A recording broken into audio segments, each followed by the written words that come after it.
How different would the DC Universe be if Green Lantern Alan Scott had remained irrelevant throughout the decades instead of fading into obscurity? Hi, I'm Jordan the Nerd of Gold, and by this, I don't mean that he is an irrelevant character.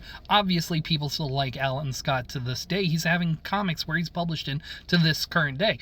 But for a few years, he was not as popular, and unlike Superman, Batman, and Wonder Woman, who survived the Golden Age and into the Silver Age largely unchanged with just additions to their lore, to their supporting cast, Alan Scott, Green Lantern, and Jay Garrick, The Flash, and many other members of the JSA kind of faded into obscurity through the mid-40s into the mid-50s, and it wasn't until with the reinvention of Barry Allen as The Flash and Hal Jordan as the Green Lantern, respectively, that there was a revitalization of these concepts into a new social age. Whereas, like, there's a big focus on the atomic sciences and just like a kind of utopian vision of how the future could be, the challenges of getting there, and all of that's expressed through the kind of science age of the Flash and Green Lantern respectively. But I always wonder, like, how different would things have been if Green Lantern had just remained popular and was continued to be published throughout this time instead of kind of fading away until they were brought back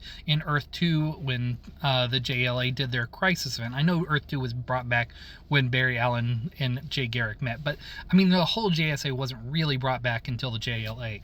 But I'm just thinking, like, how different would DC be? I don't really know exactly what direction it would be, but it's just one of those questions I always wonder about, because I really do like Green Lantern Alan Scott. I think he's a fun character, and I think there's a lot of possibility that DC doesn't act upon with that character, and that goes for many of the JSA characters. I think they could be way more popular if DC invested into them more, and it just makes me wonder, what would have been different if DC had always thought that way about these characters instead of focusing on different publication efforts. So let me know, how different do you think the DC Universe would look today if that were true?